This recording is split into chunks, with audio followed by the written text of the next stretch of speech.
Yes. Habari ya watu wangu. Ni senior Pandey, senior chairman. Ndiye amefika tena siku ya leo. Siku ya leo niko na mambo mazuri ambayo nataka niwaletee. Sisi kama watu wa bodaboda. Na hasa wale watu ambao wanafanya online. Tumekuwa na changamoto mingi sana katika hii sekta ya online ambayo inahusu mambo na parcel. Unapata customer na request electric bike na ili hali ni parcel unafaa kumchukulia. So nataka niwaelimisha siku ya leo ama customer wetu muweze kujua tofauti ya kubeba customer na kubeba parcel. Kwa sababu ya security yako wewe ambaye ni customer unaye request. Ukini request ni kukujie. Halafu useme kama ni parcel ndachukua. Katika app ya Bolt kuna kuanga na nini tatu.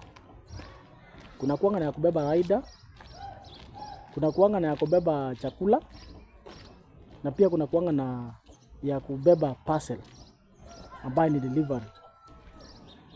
So kama unataka kubebewa parcel ni vizuri urequest ya Bolt Send. Sababu itakuwa na security kwako, security itakuwa mzuri kwa sababu ya nini? Sababu hiyo app itakuwa kama mshahidi wakati ambapo mimi mwenyewe nitatoroka na hiyo parcel yako. Lakini ukirequest na ride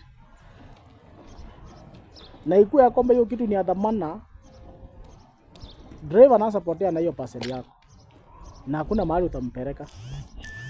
Sababu hata ukiripoti kwa Bolt wataangalia waone ya kwamba ulikuwa umerequest ya ride, sio Bolt Send.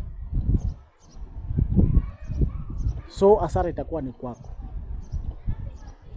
Ndio mnaona kwamba saa zingine mnanyanyasa madriver kwa sababu bei unapata iko chini ya Bolt Send iko juu kidogo.